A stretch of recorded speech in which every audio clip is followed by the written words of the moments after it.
Hey everyone, welcome back to my channel Edu for IGNOU.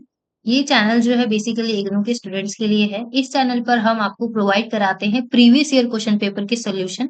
वो भी ऐसे क्वेश्चन जो सबसे ज्यादा रिपीटेड होते हैं, मतलब 3-4 साल क्वेश्चन पेपर को कंपेयर किया और उसमें जो क्वेश्चन सबसे ज्यादा रिपीटेड है ना, उसको सिलेक्ट करके फिर हम उसको उसके सॉल्यूशंस को देखते हैं। ठीक है, तो इसके लिए अगर आपको किसी भी तरीके का कोई सा भी सब्जेक्ट चाहिए तो आपको बस कमेंट सेक्शन में लिखना है सब्जेक्ट कोड, और आपको वो वीडियो जो है प्रोवाइड करवा दी जाएगी as soon as possible. Okay, so आज की इस वीडियो में हम BZYCT 133 comparative anatomy and development biology of vertebrates के बारे में देखते जा रहे हैं हम। ठीक है, तो ये वीडियो आपके लिए बहुत ज्यादा इंपॉर्टेंट होने वाली है।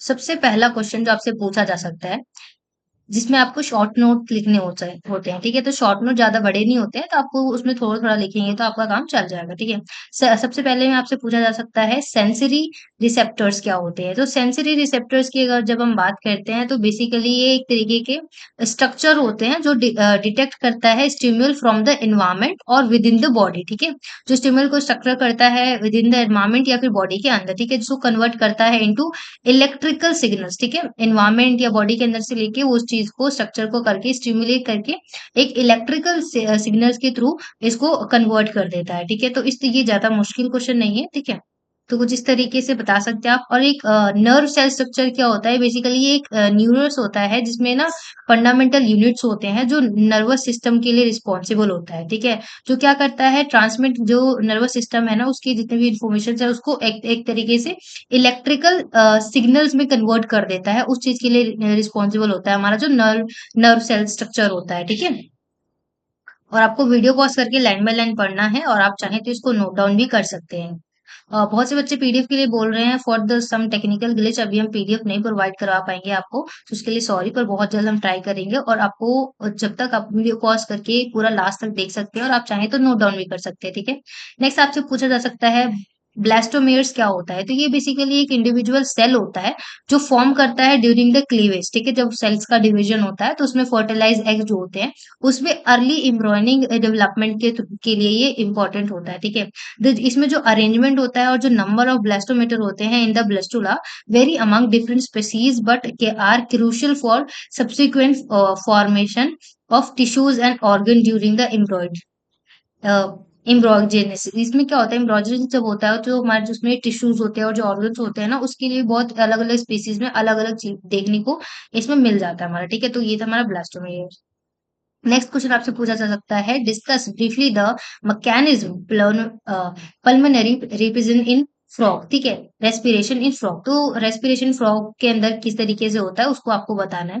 तो आप बता सकते हैं कि कैसे जो पल्मोनरी रेस्पिरेशन होता है फ्रॉग के अंदर इन्वॉल्व करता है एक्सचेंज ऑफ गैसेस, जो कि ऑक्सीजन को और कार्बन डाइऑक्साइड को एक्सचेंज करता है। ठीक है, between the blood and the environment, blood के अंदर लेना और फिर एनवायरमेंट में छोड़ना, ये चीज उसमें एक्सचेंज करते हैं। ठीक है, तो किस तरीके से ये चीज वर्क करता है कि उसके लंग्स कैसे, प्राइमरली रेस्पिरेशन ऑर्गन होता है उसका लंग, लंग ही होता है जिस लंग्स के थ्रू वो रेस्पिरेशन ऑर्गन्स के वर्क करता है। ठीक है, फॉर ब्रीथिंग। ठीक है, फ्रॉग ब्रीथ करता है जब सांस लेता है तो ना एक तरीके से air through its nostril and into its buccal activity, इस तरीके की एक एक्टिविटी होती है जब वो फ्रॉग ब्रीथ करता है यानी सांस लेता है। ठीक है, फिर उसके पास क्या होता है, उसके पास गैसेस जो है पास आउट होती है, फिर ऑक्सीजन जो है डिफ्यूज होकर अक्रॉस द थिन वॉल्स वो लंग्स के इनटू ब्लैडोमिस्टर में इफेक्ट करता है, और फिर उस तरीके से यहाँ पे ऑक्सीजन और कार्बन डाइऑक्साइड का एक्सचेंज होता है। कुछ इस तरीके से आप इसको नोट डाउन कर सकते हैं।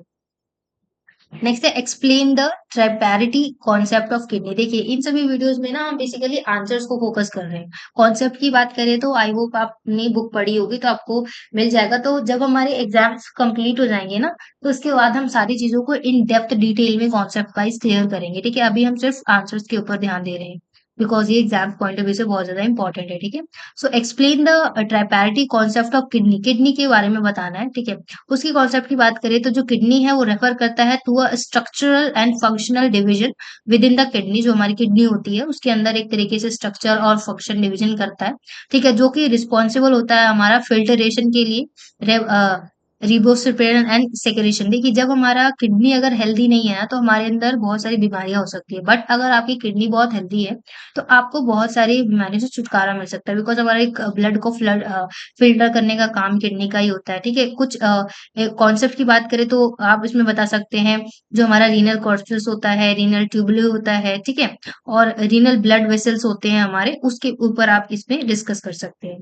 ठीक है, नेक्स्ट क्वेश्चन है, डिस्कस द स्ट्रक्चर ऑफ पैनक्रीजिया। तो स्ट्रक्चर ऑफ पैनक्रीजिया क्या होता है कि एक तरीके का ये वीगल ऑर्गन विचल ऑर्गन होता है, जिसमें बोथ एंडोक्रिन एंड एक्सोक्रिन फंक्शन होते हैं। ठीक है, जो स्ट्रक्चरली इलोंगेट होते हैं एक दूसरे के साथ बिहाइंड द स्टमक, हमारे स्टमक के बिहाइंड में जो हमारा एब्डोमेन एरिया होता है वहां पे। ठीक है, ये कंसिस्ट करता है एक्सोसिरिन पोर्शन को, एंडोस्टाइन पोर्शन को, ठीक है, अल्फा सेल्स को, बेटा सेल्स को और डेल्टा सेल्स, इन सभी को आपको लिखना है और इनके बारे में थोड़ा थोड़ा डिस्क्राइब कर देना है। तो और अगर हम डायग्राम, इसमें ना आपको डायग्राम भी पूछा जा सकता है, तो डायग्राम आप बना सकते हैं, आपने आपकी बुक में है। ठीक है, तो ये जो ये चीज शो करती है इस चीज के ऊपर। ठीक है, तो कुछ इस तरीके से आपको इस क्वेश्चन का आंसर लिखना था।